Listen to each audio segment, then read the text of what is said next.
muitas marcas, é engraçado isso, preferem contratar modelos não grávidas e colocar barriga falsa do que contratar grávida, você acredita? Então eu tinha uma questão muito assim de postar, que eu pensava, nossa, a pessoa que estudou comigo na terceira série vai ver esse vídeo e vai falar assim, olha a Giovana querendo ser blogueira.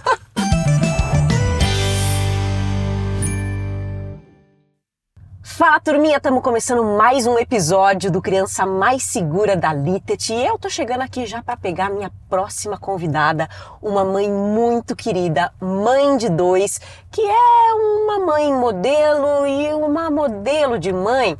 Receber ela aqui para começar essa conversa delícia. Olha só quem vai entrar nesse carro.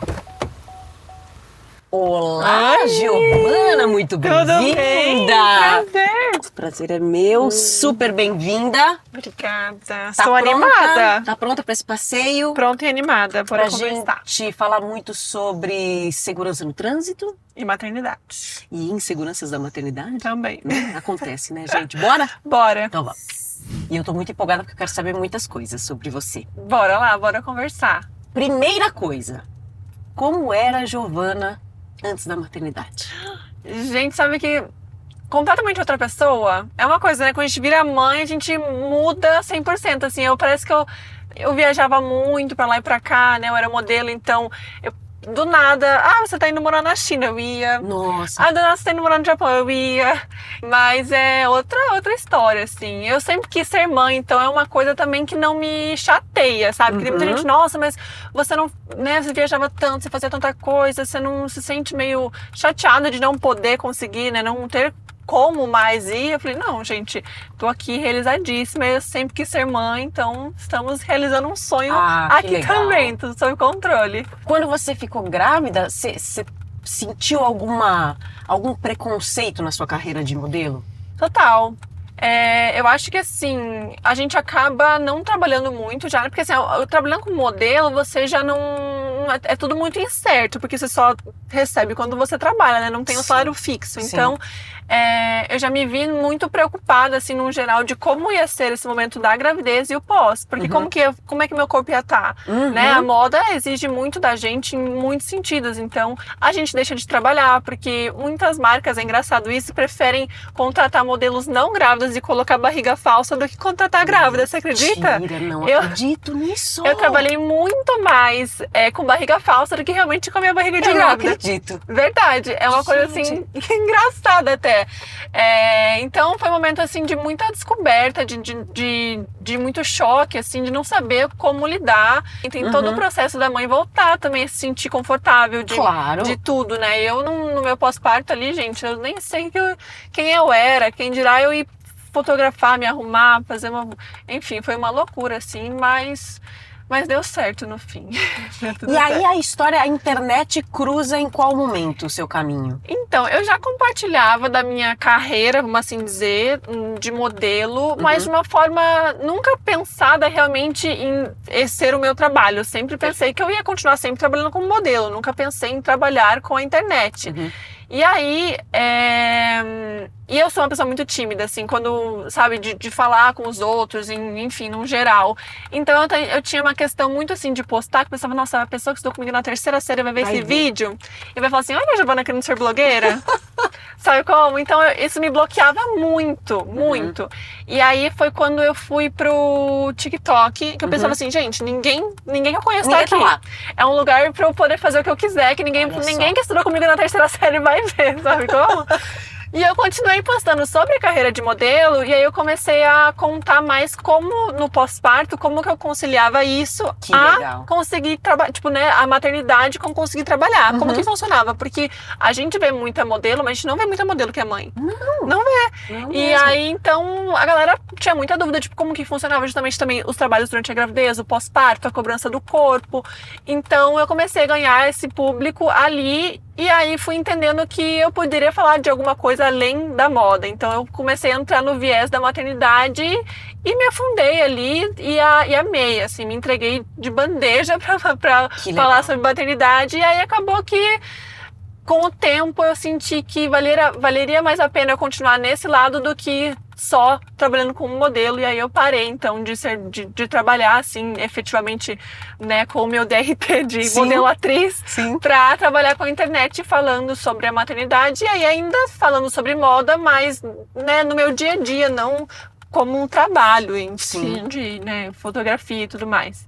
Na verdade, é quase como você ressignificou a palavra modelo, porque você continua sendo um modelo, só que Sim. agora dentro de um outro lugar. Quando a gente se torna mãe, a gente pensa 10 vezes antes das coisas. Não pensa muito mais? Muito.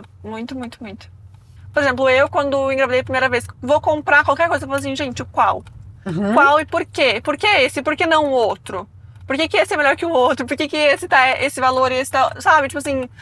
Onde eu estou, o que eu estou comprando? É uma loucura? É muita informação pra gente conseguir assimilar. Exatamente, é muito importante. Você era da pegada que pesquisava loucamente sobre tudo ou menos? Eu fui um pouquinho, principalmente sobre o parto.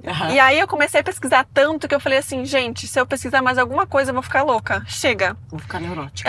Eu falei assim, que aí eu comecei a ter meu, né, eu queria ter um parto normal, mas eu era sou super tranquila se precisasse de uma cesárea, mas aí eu começava a ver documentário, a ver isso, a ver aquilo, eu falava assim, gente, parece que sabe, muita informação. Eu falo assim, gente, então eu não posso ter cesárea, ou tipo, não, eu preciso ir pra cesárea porque é mais seguro, ou, sabe, eu falo assim, quer saber? Eu tenho um pouco de informação e eu vou com elas e o resto a gente vê como é que faz na hora. A gente tá fazendo essa campanha por causa do mês de maio, Maio Amarelo, que é o mês que a gente fala sobre segurança no trânsito. E por incrível que pareça, ainda tem muita gente que não usa cadeirinha. Pois é. Parece uma loucura. Né? E a gente está falando aqui sobre pesquisar, e é muito importante sim pesquisar também quais que são esses dispositivos de segurança que a gente coloca dentro do nosso carro. Né? Porque assim, a gente está falando de itens que reduzem em mais de 70% o risco de morte das crianças. E, eu não sei se você sabe desse dado assustador, na verdade, que a causa de morte entre crianças e adolescentes, a número 1, são acidentes de carro. Caraca, não sabia. Então, assim, é zero brincadeira. Sim. E a gente está falando sobre pesquisar, acho que se tem um assunto que precisa pesquisar e estudar e levar muito a sério é esse, até para saber exatamente que produto colocar aqui, né? Até porque existem produtos para cada fase da criança, né? Exatamente. Não é comprar qualquer um e usar, ou usar até de forma errada. Exatamente. A instalação é muito importante também, instalar do jeito certinho, porque às vezes tem gente que coloca lá e não prende a cadeira, e aí? Não serve pra nada. Isso, exato. É uma coisa que não tem, né? Eu gosto também de quem usa a cadeira como item de decoração. Tá aí, mas a criança fica em pé, fica presa aqui, ó, andando. Fica no meio, que é a cabecinha. Aliás, eu acho que eu vou fazer um resumão aqui sobre os dispositivos de segurança, já que a gente entrou nesse assunto. Bebê conforto quando chega o bebezinho novo, né? Aquela coisa fofa, preciosa, que a gente morre de medo de levar pra cá e pra lá. Sim. Bebê conforto sempre instalado de costas pro movimento. Isso. Então o nenenzinho fica de costas pra gente, a gente fica com um pouco de saudade, sim. Porém, pra eles é muito melhor, porque em caso de impacto, minimiza o fato dele estar de costas pra gente. A criança até 1 ano ou 9 quilos, tanto no bebê conforto ou na cadeirinha, também, idealmente e necessariamente precisa estar de costas. Depois, quando eles começam a crescer um pouquinho mais, dos 4 até os 10, aí sim, usa a cadeirinha. E aí, depois dos 10 anos, passou 1,45 m, pode ir com o cinto bonitinho, mas com o cinto, ainda né, com o gente, cinto, pelo amor de Deus. É sem cadeirinha, mas é com o cinto, por favor. Lembrando que todos os produtos que você colocar dentro do seu carro têm que ser certificados pela Inmetro. Litet é uma baita de uma marca incrível, que é um colo mesmo para os nossos filhos, não só pela segurança que dá, mas também pelo conforto que proporciona, porque senão as crianças elas também ficam meio chatinhas, né? Sim. Lá atrás. Seus filhos reclamam às vezes de cadeirinha, não? Às vezes, sabe que é de dia. Depende. Tem dia que vai, senta tranquilo, tem dia que não quer sentar, que parece que tem espinha na cadeira, assim, ó. Era assim, sabe? Cheio de formiga.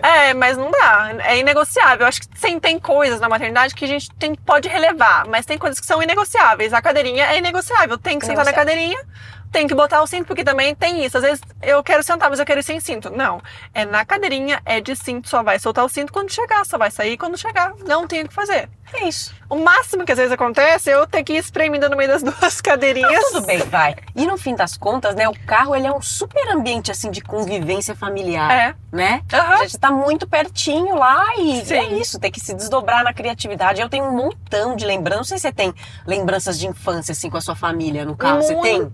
muito, porque assim, ó, eu tenho 3 irmãos. Ah, E o meu pai ama dirigir. Então, todas as férias de julho a gente fazia uma viagem em família, era sempre de carro. ai, que legal. Sempre de carro. E assim, ó, Bahia. Então a gente saía lá de Curitiba, vamos para a Bahia, de carro. 4 dias, 5 dias. Aham. Nossa.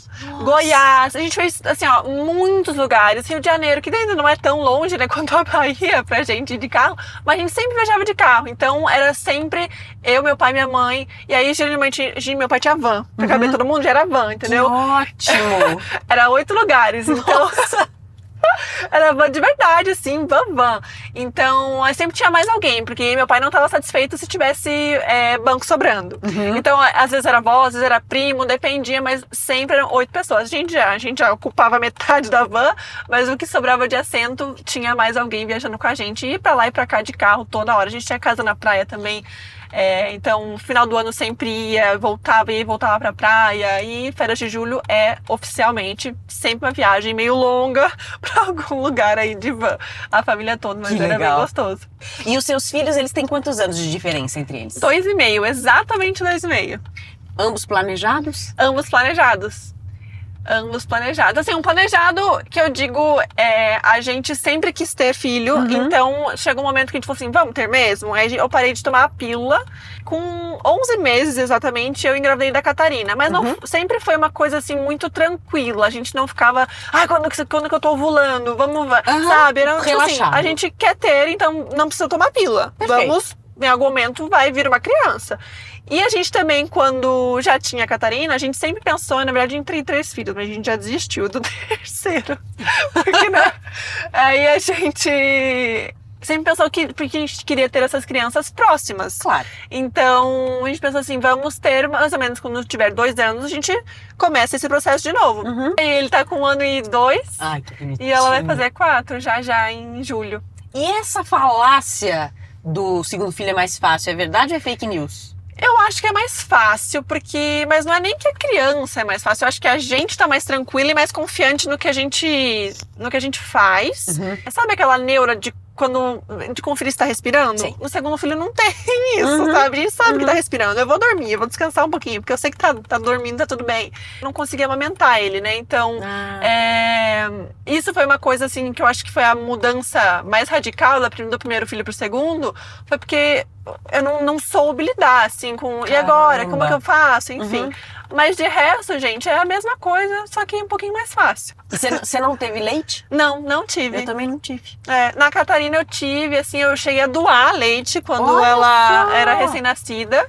No primeiro mês eu doei leite e aí depois regulou, assim, foi mais tranquilo, não tive mais essa produção extra para conseguir doar, mas sempre, nunca faltou leite pra ela. Às vezes também quando eu ia trabalhar como, né, tinha sessão de fotos ou desfile, alguma coisa, eu ia tirando leite conforme, né, os dias anteriores pra quando eu saía.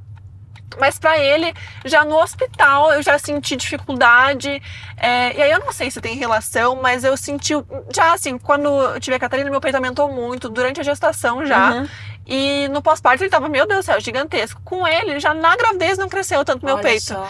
E aí hoje eu acredito que, não sei se tem relação ou não, mas já fico pensando, será que já tinha alguma coisa dizendo que eu não ia conseguir aumentar na própria gravidez, sabe como? E aí eu consegui, assim, com muito esforço e tirando leite, fazendo 1000 consultas com 1000 profissionais diferentes, amamentar ele por 1 mês e meio, exatamente. Olha e ainda só. já com dificuldade. Mas aí até eu entender que tá tudo bem, eu não ter conseguido amamentar, e ainda mais tendo conseguido amamentar a Catarina por 2 anos, e aí ele não conseguir, eu falei assim, gente, tipo assim... Por quê, né? Enfim, até eu estar bem com isso demorou um pouquinho, mas, no geral, o segundo filho é bem mais fácil. Mas olha que importante isso que ela tá trazendo pra gente, porque cada história é uma história. Sim. Não adianta. A maternidade é uma grande aula sobre o não controle sobre a vida, né? E sim, por mais que a gente faça planos e tenha expectativas, às vezes as coisas não saem como a gente imagina, mesmo porque a gente tá falando de outra pessoa que está vindo pro mundo, né? Então, olha, a mesma mãe teve um filho, correu tudo como ela estava esperando, e o segundo a história foi diferente, não foi melhor nem pior, foi do jeito que foi. Sim. E eu gosto de reforçar isso, porque assim, quando a gente esbarra também no universo da maternidade, principalmente quem se expõe, se coloca no mundo digital ali pra falar disso, tem muito julgamento. Tem, né? bastante, Então, assim, diariamente. não julguem as mamães, nem os papais, né? A gente É. tá lidando com as coisas que a gente tem, como a gente acha que a gente pode, o melhor que a gente pode fazer, né? Isso é muito, muito, muito importante. E principalmente para quem tá planejando ter filhos e tal, é sempre muito bom conversar com todo mundo, assim, Sim. né? A amamentação, por exemplo, é um assunto muito específico, que pouca gente fala, e é um mundo à parte. Então, tudo que você puder conversar com os perfis de pessoas completamente diferentes, isso vai ajudando também a gente não criar, continuar crescendo naquele sonho dourado É. da maternidade, que a gente sabe que é bem diferente a realidade, né? Sim. O desafio é o seguinte, você vai instalar a cadeirinha All Stages, Ok. que tem uma coisa chamada Isofix. Novidade pra mim, viu? Já ouviu falar? Já, mas eu geralmente instalo as cadeirinhas das crianças no cinto mesmo, elas não têm Isofix. Essa tem esse dispositivo que chama Isofix, que facilita, na verdade, a instalação. Ele é seguro igual o cinto, ambos são muito seguros, mas esse é um pouco mais fácil. Aí você instalou, ouviu o cliquezinho, viu que ele ficou verde, é porque tá tudo sucesso. Mas legal. eu vou deixar o desafio um pouco mais difícil. Então a gente vai instalar a cadeirinha pro Cedric. Tá. Então vai ser no contramovimento. Vamos deixar ela de costas pro Isso. movimento. Então tem mais um dispositivo de segurança para você colocar no final. Ok. Pronto? Bora. Valendo? Então eu vou soltar a música, porque tem isso também. Opa! 1 minuto e meio para fazer tudo que eu falei. Ok. Bora? Lá. Vai! A porta do carro abriu, na cadeirinha a Caramba. criança sentou, o cinto fez clique e partiu, e a nossa aventura já começou. Agora eu virei Eita. o piloto da minha Dá mãe, baixadinha. do meu papai, e daqui a pouco eu vou descobrir pra onde a gente vai. Com a cadeirinha eu fico tranquilo pra ir passear, com a cadeirinha me leva seguro pra todos. Olha que ela vai conseguir! Na cadeirinha, eu fico tranquilo pra ir passear. O mundo inteiro eu vou explorar. Dancinha da vitória! Passar na escola, eu já Cara, vou já tocamos, já sei a música, gente. Primeira vez que eu tô escutando, eu já sei a música. leva seguro. Muito bom. Parar! Não Boa. foi propaganda enganosa, ela é fera mesmo na montagem. E te agradecer demais Ai, brincando meu, por esse amei. episódio maravilhoso. Agradecer sempre a Litet por uma campanha tão importante como Criança Mais Segura, que vai acompanhar a gente nesse Maio Amarelo todo para conscientizar muita gente que segurança e segurança das crianças dentro do carro não é brincadeira. E ainda mais quando a gente tem uma marca dessa do nosso lado, que é um verdadeiro colo para os nossos filhos, não só para dar a segurança, mas dar o conforto e o acolhimento que a gente quer para eles também. Obrigada, Gi. Obrigada, eu te dou um abraço. Beijo grande para Obrigada. você. Parabéns pelo seu maternidade. Obrigada pra você também. Obrigada.